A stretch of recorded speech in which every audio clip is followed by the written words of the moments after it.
Dear İida Kaykhö from the Boycott Turkey Campaign, thanks for joining us today. Thank you for having me. Thank you. So the Turkish government has also recently escalated its attacks against the pro-Kurdish People's Democratic Party with the ongoing Kobane Trial HDP members, including the former party co-chair, as well as the Turkish government's attempts to officially ban the HDP.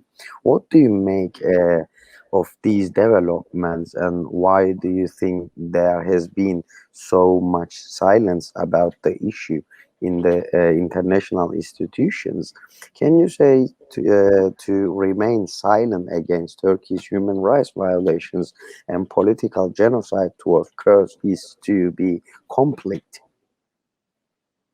Yeah, I think absolutely it means to be complicit. It means to be complicit in the repression, in the human rights violations, and ultimately in the genocidal policies towards the Kurdish people. And I think international institutions are afraid to criticize the Turkish state, partly because Turkey is a NATO ally to many Western countries.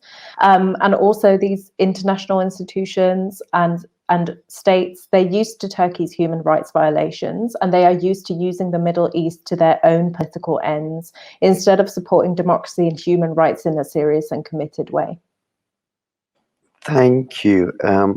Secondly, a few days ago, as you know, on the 17th June, we saw an attack committed against the HDP headquarters in Izmir, where an HDP member, Deniz Poyraz, was murdered, which has sparked protests and outrage around the world. Members of the HDP and related organizations have stated that this attack must be viewed as an extension of the Turkish state's ongoing attack against the HDP and the Kurdish people. What are your thoughts on the attack, and what it indicates about the current situation in Turkey? Well, Deniz Poyraz's murder is yet another violent attack on the HDP by the far right. It's yet another case of femicide in Turkey, and her death touches all of us, and especially women who are fighting for liberation.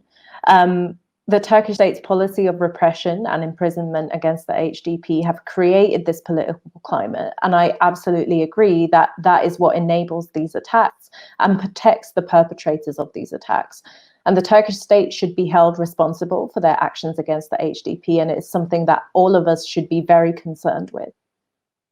Thank you. Lastly, how do you think international organizations and specifically the international community can act to pressure their own governments and support the HDP? Very briefly. So we've seen the huge uprising in support with Palestine and the impact that this has had in pressuring political leaders everywhere to act in solidarity with the Palestinian people. That shows us that mass action works, and we must all act together to lobby our representatives and take to the streets in solidarity with the Kurdish people. And this is especially important in NATO countries.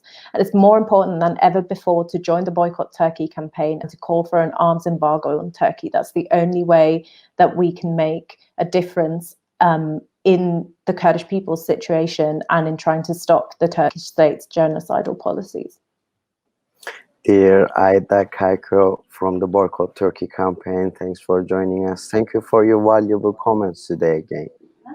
Thank you for having me. Thank you.